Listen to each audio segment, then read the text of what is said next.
Capítulo 11. Llego otra vez a un punto en el que me resulta muy difícil proseguir.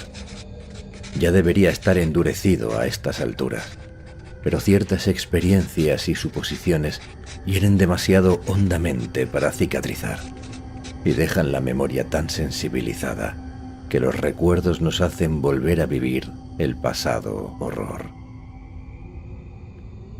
Vimos, como he dicho, ciertos obstáculos en nuestro camino sobre el pulido suelo, y puedo decir que casi al mismo tiempo, nuestro olfato se vio invadido por una curiosa acentuación de aquel extraño hedor, ahora claramente mezclado con la fetidez indecible de los que nos habían precedido. La luz de la segunda linterna no nos dejó dudas acerca de qué objetos obstruían el camino, y únicamente nos atrevimos a acercarnos a ellos porque advertimos, incluso a distancia, que ya estaban tan lejos de poder hacer mal alguno como los 6 ejemplares de su misma especie que desenterramos de los abominables túmulos coronados por estrellas del campamento de Lake. Estaban, efectivamente, tan incompletos como la mayor parte de los que desenterramos, aunque por el charco espeso y de color verde oscuro que se estaba formando en torno a ellos, era evidente que su mutilación era infinitamente más reciente. Parecía no haber sino 4 de ellos, mientras que los boletines de Lake indicaban que el grupo que nos había precedido estaba formado por no menos de 8. Fue completamente inesperado encontrarlos en aquel estado, y nos preguntamos qué clase de siniestro combate se había desarrollado en medio de la oscuridad. Los pingüinos, cuando se les ataca en grupo, se defienden ferozmente con el pico, y el oído nos decía ahora que había un criadero no lejos de allí. ¿Acaso quienes nos precedieron habían alborotado el lugar, así provocando una persecución asesina? Los obstáculos que teníamos ante nuestro camino no lo hacían pensar así, pues los picos de los pingüinos difícilmente podrían haber causado en los duros tejidos que Lake diseccionara tan terribles destrozos como los que ahora podíamos ver al aproximarnos. Además, las enormes aves ciegas que habíamos visto parecían singularmente tranquilas. ¿Se habría producido entonces una lucha entre aquellos otros y había que achacar el daño a los 4 que faltaban? En ese caso, ¿dónde se hallaban? ¿Estaban cerca de allí, representando una amenaza inmediata para nosotros? Fuimos mirando con cierto temor algunas de las bocas de túnel por las que pasábamos según avanzábamos con paso lento y receloso. Cualquiera que fuese el conflicto, esto había sido lo que ahuyentó a los pingüinos, incitándolos a desacostumbradas correrías. Seguramente la cosa había ocurrido cerca del lugar en que habitaban, junto al insondable abismo de más allá, desde donde habían llegado hasta nosotros los lejanos graznidos de las aves, pues no se percibían señales de que vivieran por allí. Tal vez había habido una terrible lucha en la que el grupo más débil fue aniquilado por el más fuerte cuando trataba de llegar a los trineos escondidos. Cabía imaginar el diabólico combate entre seres indeciblemente monstruosos que surgían del negro abismo, rodeados de bandadas de pingüinos frenéticos, graznando y huyendo lo más velozmente posible. Afirmo que nos acercamos lenta y recelosamente a los objetos mutilados que yacían en medio de nuestro camino. Ojalá nunca nos hubiéramos aproximado a ellos y hubiésemos salido a todo correr desde aquel túnel execrable de suelo escurridizo y de paredes cuajadas de decoraciones decadentes que copiaban los seres que habían reemplazado. Ojalá hubiéramos retrocedido antes de ver lo que vimos y antes de que quedara grabado a fuego en nuestra mente algo que nunca nos permitirá volver a respirar tranquilamente. La luz de las 2 linternas cayó sobre los objetos caídos de tal manera que pronto nos percatamos de cuál era el factor predominante de su mutilación. Machacados, aplastados, retorcidos y rotos como estaban, lo que caracterizaba a todos ellos era que estaban decapitados. Todas las cabezas de equinodermo provistas de tentáculos estaban cortadas, y según nos acercamos vimos que al parecer habían sido descabezados más por un diabólico desgarro o succión que mediante cualquier forma habitual de corte. El maloliente licor de color verde oscuro que de ellos fluía formaba un charco grande que iba en aumento, pero su fetidez quedaba medio anulada por un nuevo y más extraño hedor, más penetrante allí que en ningún otro lugar de nuestro camino. Tan solo cuando habíamos llegado muy cerca de los obstáculos desparramados en el suelo, pudimos comprender de dónde procedía aquel segundo e inexplicable olor, y tan pronto como lo hicimos, Danforth, recordando ciertas tallas muy elocuentes de la historia de los primordiales en la era pérmica, es decir, hace 150 millones de años, no pudo contener un grito de angustia que despertó los ecos de aquel pasadizo abovedado y arcaico de los relieves de palimpsesto. Yo mismo estuve a punto de gritar también, pues había visto igualmente los frisos primigenios y había admirado estremecido la forma en que el anónimo artista había dado a entender la horrible capa de viscosidad que cubría a unos primordiales mutilados y caídos en tierra. Aquellos a los que los terribles Shoggoths habían dado muerte y succionado hasta dejarlos sin cabeza en la guerra en que habían vuelto a sojuzgarlos. Eran bajorrelieves infames, producto de pesadillas, aunque narraran episodios de remotísima antigüedad, pues ningún ser humano debiera ver a los Shoggoths y sus obras, ni criatura alguna debiera representarlos con imágenes.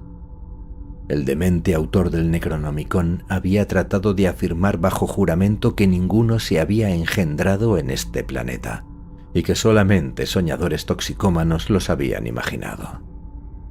Protoplasma informe capaz de adoptar y reproducir todas las formas, órganos y procesos, aglutinaciones viscosas de células burbujeantes, esferoides elásticos de 15 pies, infinitamente plásticos y dúctiles, esclavos de la sugestión, constructores de ciudades, cada vez más sombríos, cada vez más inteligentes, cada vez más anfibios y más miméticos. Dios santo, ¿qué clase de demencia induciría a aquellos primordiales blasfemos a utilizar y plasmar semejantes seres? Fue entonces cuando Danforth y yo vimos aquella negra viscosidad de recentísimo brillo y de iridiscentes reflejos que se pegaba espesamente a los cuerpos descabezados, tornando el ambiente horriblemente apestoso con aquel nuevo y desconocido hedor cuyo origen solamente una mente enferma podía imaginar. Aquella viscosidad que se pegaba a los cuerpos y brillaba menos espesamente en un trozo de la pared esculpida de nuevo, con una serie de puntos agrupados. Fue entonces cuando comprendimos lo que era el terror cósmico en toda su insondable profundidad. No fue el miedo a aquellos 4 seres que faltaban, pues demasiado sospechábamos que no volverían a hacer daño. Pobres diablos. Al fin y al cabo, no eran seres malignos en su especie. Eran los hombres de otra era y de otro orden de cosas.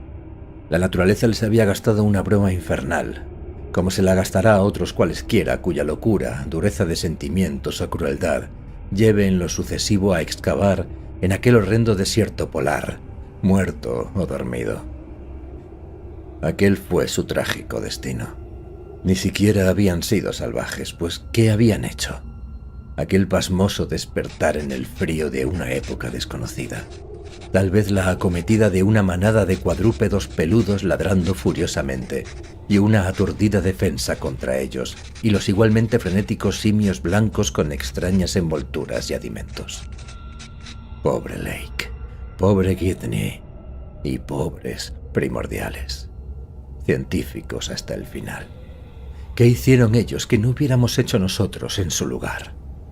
¡Santo Dios! ¡Qué inteligencia y qué tenacidad! ¡Qué manera de enfrentarse con lo increíble! Igual que aquellos parientes y antepasados suyos que se habían enfrentado también con cosas casi igualmente extrañas. Animales radiados, plantas, monstruos, semilla de estrellas. No sé qué habían sido, pero ahora eran hombres. Habían atravesado los helados picos en cuyas templadas laderas se habían entregado tiempo atrás al culto. Las mismas laderas que habían recorrido antaño entre helechos arbóreos. Habían descubierto su ciudad muerta, inmóvil bajo el peso de la maldición, y habían interpretado el relato esculpido de sus tiempos postreros como habíamos hecho nosotros.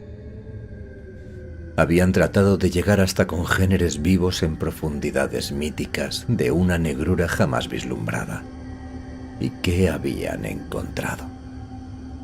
Todo esto pensábamos Danforth y yo, mientras contemplábamos aquellas formas descabezadas y cubiertas de viscosidad, para mirar después las tallas palimpsestas y los malignos grupos de puntos frescos en la pared, y al mirar comprendimos lo que debió de triunfar y sobrevivir en las profundidades de la ciclópea ciudad acuática, de aquel abismo, sumido en una noche eterna y rodeado de pingüinos, del que comenzaba a subir una siniestra y rizada neblina blanca como respondiendo al grito nervioso de Danforth.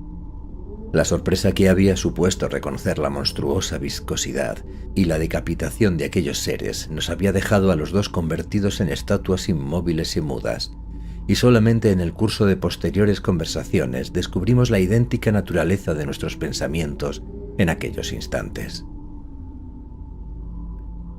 Nos pareció haber permanecido allí durante milenios, pero en realidad no fueron más de unos 15 segundos. Aquella neblina pálida y odiosa ascendía rizándose como impulsada por algún volumen más alejado que también avanzaba. Y luego llegó el sonido que desbarató gran parte de lo que acabábamos de decidir, y al hacerlo, nos libró del sortilegio y nos permitió recorrer alocadamente, entre desconcertados pingüinos que no cesaban de graznar, el camino de vuelta a la ciudad a través de pasadizos megalíticos inmersos en el hielo, hasta llegar al gran espacio circular abierto y luego subir por la arcaica rampa en espiral para tratar frenéticamente de salir al aire puro de fuera y a la luz del exterior. El nuevo sonido a que me he referido desbarató, como he dicho, buena parte de lo que habíamos decidido, porque fue lo que la disección del desgraciado Lake nos había inducido a atribuir a los que dábamos por muertos. Era, me dijo Danforth después, exactamente lo mismo que él había oído de forma infinitamente apagada cuando se hallaba en aquel lugar de más allá del recodo del callejón situado por encima del nivel glacial. Y desde luego recordaba estremecedoramente los silbidos del viento que los dos habíamos oído en torno a las encumbradas cuevas de las montañas. A riesgo de parecer pueril, añadiré algo más, aunque no sea más que por la sorprendente forma en que las impresiones de Danforth encajaron con las mías. Naturalmente, la lectura de los mismos libros fue lo que nos preparó para llegar a tales interpretaciones, aunque Danforth ha apuntado algunas raras nociones acerca de fuentes insospechadas y prohibidas que Poe pudo consultar cuando escribió su Arthur Gordon Pym hace ya un siglo.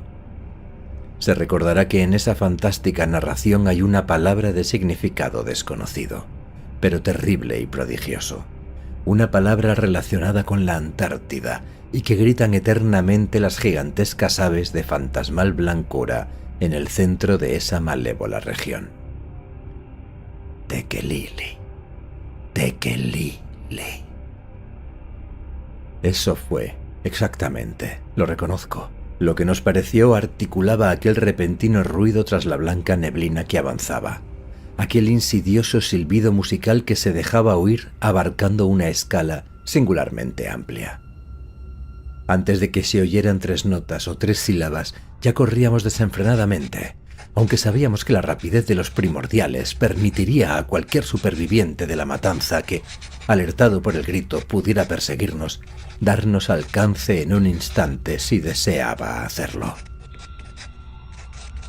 Teníamos una vaga esperanza, sin embargo, de que un comportamiento pacífico por nuestra parte y el mostrar una razón parecida a la suya podía inducir a un ser de esa naturaleza a hacernos gracia de la vida en caso de captura, aunque no fuera más que por curiosidad científica. Después de todo, si no veían nada que temer, no tendría motivo para hacernos daño. Como quiera que ocultarnos habría resultado fútil en aquella coyuntura, enfocamos hacia atrás el rayo de la linterna mientras corríamos, con lo que vimos que la neblina se iba haciendo más sutil. Veríamos al fin un ejemplar completo y vivo de aquellos otros. Una vez más llegó a nuestros oídos aquel silbido, obsesivo y musical. Tekelili, tekelili. Como observáramos entonces que le íbamos ganando terreno a nuestro perseguidor, se nos ocurrió que quizá estuviese herido. Pero no podíamos arriesgarnos, pues estaba claro que venía tras de nosotros en respuesta al grito de Danforth y no porque huyera de ninguna otra criatura. El tiempo acuciaba demasiado para vacilar. Donde pudiera encontrarse aquel otro ser de pesadilla, menos concebible y menos mencionable, aquella masa apestosa nunca vislumbrada que vomitaba viscoso protoplasma, cuya raza había conquistado el abismo y había expulsado a los colonizadores de la Tierra, forzándolos a socavar de nuevo y a arrastrarse por las madrigueras de las montañas, no podíamos imaginarlo siquiera, y nos causó un verdadero remordimiento dejar a aquel primordial, probablemente malherido y quizá único superviviente, a merced de una nueva captura y una suerte sin nombre. Gracias a Dios no cejamos en nuestra carrera. La rizada neblina había vuelto a espesarse y avanzaba a mayor velocidad, en tanto que los descarriados pingüinos graznaban a espaldas nuestras y gritaban dando muestras de un pánico sorprendente si teníamos en cuenta la escasa confusión que mostraron cuando los adelantamos. Una vez más recorrió aquel siniestro silbo la extensa escala de su música. Tekelili, tekelili. Nos habíamos equivocado. Aquel ser no estaba herido, sino que se había detenido al encontrar los cuerpos de sus congéneres caídos y la diabólica inscripción viscosa encima de ellos. Nunca sabríamos qué mensaje demoníaco sería aquel, pero los enterramientos en el campamento de Lake nos habían indicado la muchísima importancia que daban a sus muertos. La linterna tan descuidadamente utilizada nos mostraba al frente la gran caverna en que convergían varias galerías, y celebramos perder de vista aquellas morbosas tallas palimpsestas que casi sentíamos incluso cuando apenas las veíamos. Otro pensamiento que nos inspiró la aparición de la caverna fue la posibilidad de despistar a nuestro perseguidor en tan confusa infinidad de galerías. Había en el espacio abierto varios pingüinos ciegos, y resultaba evidente que su temor del ente que se acercaba era extremado hasta el punto de no ser explicable. Si disminuíamos la luminosidad de la linterna hasta dejar solamente la luz indispensable para caminar y la manteníamos fija delante de nosotros, los movimientos y los atemorizados graznidos desacompasados de aquellas enormes aves sumidas en la neblina tal vez apagaran el ruido de nuestros pasos, ocultando nuestro verdadero trayecto y creando de alguna forma una pista falsa. En medio de las inquietas volutas de bruma y de sus rizadas espirales, el deslustrado piso cubierto de cascotes del túnel principal, a partir de aquel punto, en contraste con las otras galerías morbosamente pulidas, no podía distinguirse con facilidad ni siquiera, por lo que nos era dado conjeturar, para los especiales sentidos que hacían que los primordiales pudieran prescindir de la luz, aunque solo parcialmente, en casos de emergencia. De hecho, teníamos cierto temor de extraviarnos con las prisas, pues habíamos decidido naturalmente seguir derechos hacia la ciudad muerta, ya que las consecuencias de perdernos en aquellas desconocidas celdas de las montañas serían impensables. El hecho de que sobreviviéramos y saliéramos al exterior es prueba suficiente de que aquel ser se equivocó de túnel, en tanto que nosotros dimos providencialmente con el acertado. Los pingüinos por sí solos no hubieran podido salvarnos, pero en conjunción con la neblina parece que lo consiguieron. Nuestra buena estrella mantuvo las volutas de niebla lo bastante espesas en el momento crítico, pues estaban siempre agitadas y amenazando con desvanecerse totalmente. Y efectivamente, así lo hicieron durante un segundo antes de que saliéramos del repugnante túnel 2 veces tallado y llegáramos a la cueva, de tal manera que únicamente percibimos durante un instante, y solo a medias, el ser que nos perseguía, al lanzar una última y angustiada mirada hacia atrás antes de apagar la linterna y de mezclarnos con los pingüinos con la esperanza de escapar a su persecución. Si la estrella que nos ocultó fue benigna, la que nos permitió ver a medias aquella criatura fue infinitamente cruel.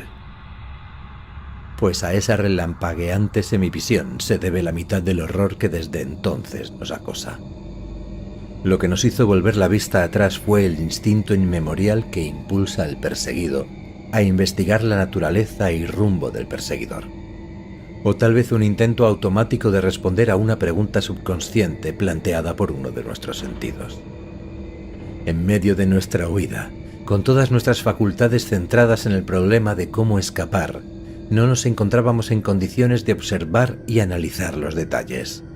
Pero aún así, las células latentes del cerebro debieron asombrarse ante el mensaje que les transmitía nuestro olfato.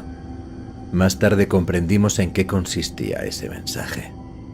Que nuestra huida de la capa de viscosidad apestosa que cubría aquellos obstáculos acéfalos y la simultánea aproximación del ser que nos perseguía no había supuesto una sustitución de hedores como por lógica cabía esperar. Junto a los que yacían en tierra había predominado aquella fetidez nueva e inexplicable, pero ahora ésta debía haber dado paso al hedor innominado asociado con los otros seres. Tal sustitución no había tenido lugar. Por el contrario, la nueva fetidez era ahora menos soportable por estar prácticamente sin diluir, y con cada segundo que pasaba, se hacía más ponzoñosamente insistente.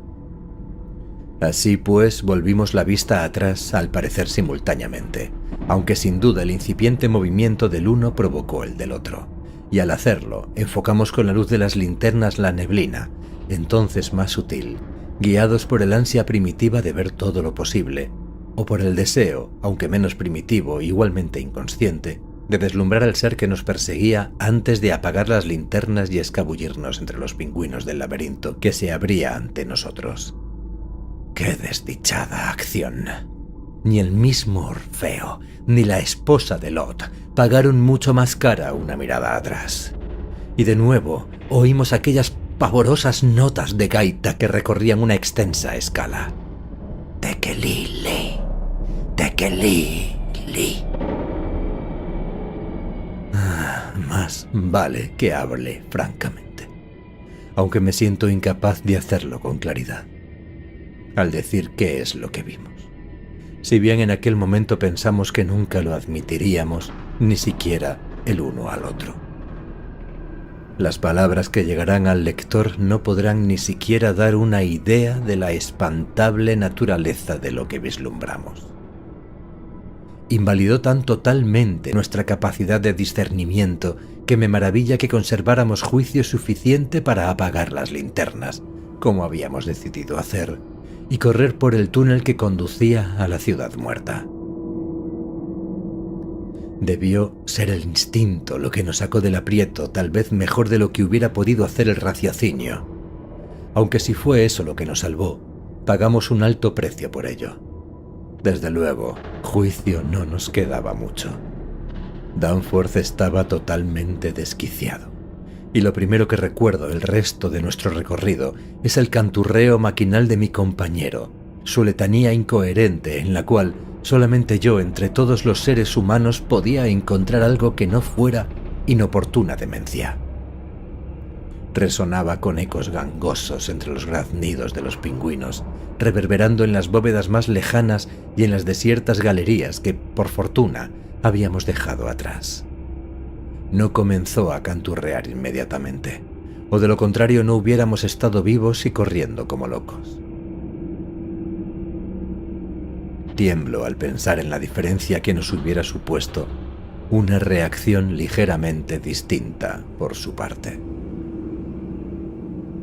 South Station, Washington, Park Street, Kendall, Central, Harvard. El pobrecillo recitaba los nombres de las estaciones del suburbano de Boston a Cambridge, que atravesaba las apacibles tierras de la patria, a millares de leguas de distancia, en Nueva Inglaterra. Y sin embargo, para mí, tal letanía ni resultaba incoherente ni me traía recuerdos del hogar, pues reconocía en ella con absoluta certidumbre la monstruosa, la nefanda analogía que la había sugerido. Habíamos esperado ver al volver la cabeza, si la neblina se había diluido lo bastante, un ser espeluznante e increíble en movimiento. Nos habíamos formado una idea clara acerca de aquel ente. Pero lo que pudimos ver, pues para colmo de males, la neblina efectivamente se había aclarado. Fue algo completamente diferente e inconmensurablemente más horrendo y detestable.